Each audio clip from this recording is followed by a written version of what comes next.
Hello, hello! Alors, aujourd'hui, notre épisode du 9 décembre, déjà, ça va super vite. J'espère que tu apprécies. Écoute, si jamais tu veux partager et courir la chance de remporter un des 5 coachings avec moi qui va être tiré le 20 décembre prochain, tu as juste à te rendre au academypodcast.com/calendrier, concours pour partager ça à ton réseau.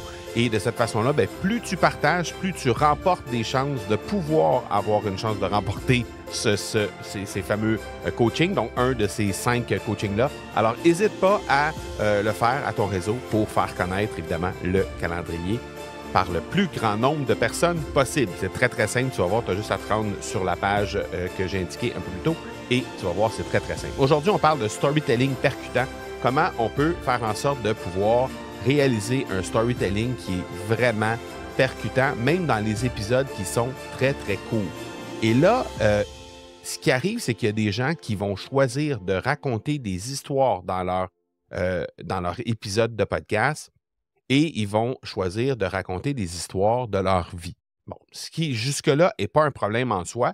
Le problème, c'est si on raconte une histoire et que cette histoire-là n'a aucun lien avec ce qu'on fait dans la vie, bien là, à ce moment-là, on est juste en train de raconter une histoire. On est juste en train d'essayer de divertir les gens. Et ça, c'est la différence entre un récit de vie et un récit signature. Nous, un récit signature, pour nous, c'est une des 9 stratégies de vente par infusion.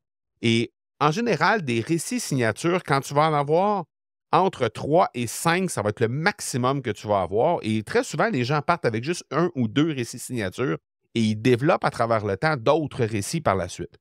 Des récits signatures, ce sont des récits forts qui vont, oui, raconter un événement de ta vie, souvent un événement marquant, un point tournant de ta vie, mais c'est surtout une histoire qui va être reliée à une prise de conscience avec ce que tu fais dans la vie de tous les jours, ce que peut-être tu as à offrir à travers ton podcast, que ce soit des formations en ligne, du coaching, peu importe, mais c'est une histoire qui va venir servir la prise de conscience que les gens ont à faire entre le moment où, par exemple, où tu étais peut-être il y a 5 ans, il y a 10 ans, et ce moment précis où tu as vraiment fait une découverte ou que tu as pris une décision importante dans ta vie qui a fait en sorte qu'aujourd'hui, tu es devenu la personne qui peut aider ces gens-là à outrepasser les problématiques qu'ils rencontrent dans leur vie de tous les jours.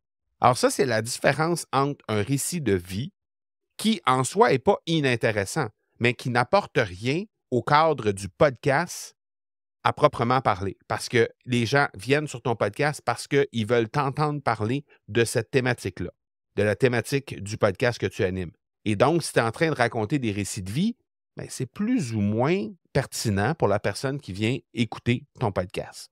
Alors, c'est subtil, mais ça fait toute la différence entre une histoire qui fait vraiment réaliser des choses à la personne et qui fait basculer souvent les gens en termes de transformation et les gens qui viennent juste écouter des histoires pour écouter des histoires. Ils vont dire que c'est intéressant, mais au final, il n'y aura pas de conversion, il n'y aura pas de résultat. Donc ça, c'est la différence qu'il peut y avoir dans le choix des récits que tu peux identifier pour mettre sur ton podcast. Maintenant, si jamais tu veux discuter de tout ça, parce que comme je t'ai déjà mentionné, il y a 8 compétences qu'on travaille au sein de l'Académie du podcast et une de ces compétences-là, c'est la compétence de storytelling. On l'a à la fois dans notre programme Podcaster Pro, mais on l'a aussi au sein de notre programme du Club Momentum, notre accompagnement continu à travers le coach qu'on a en storytelling, en l'occurrence Stéphanie Mété.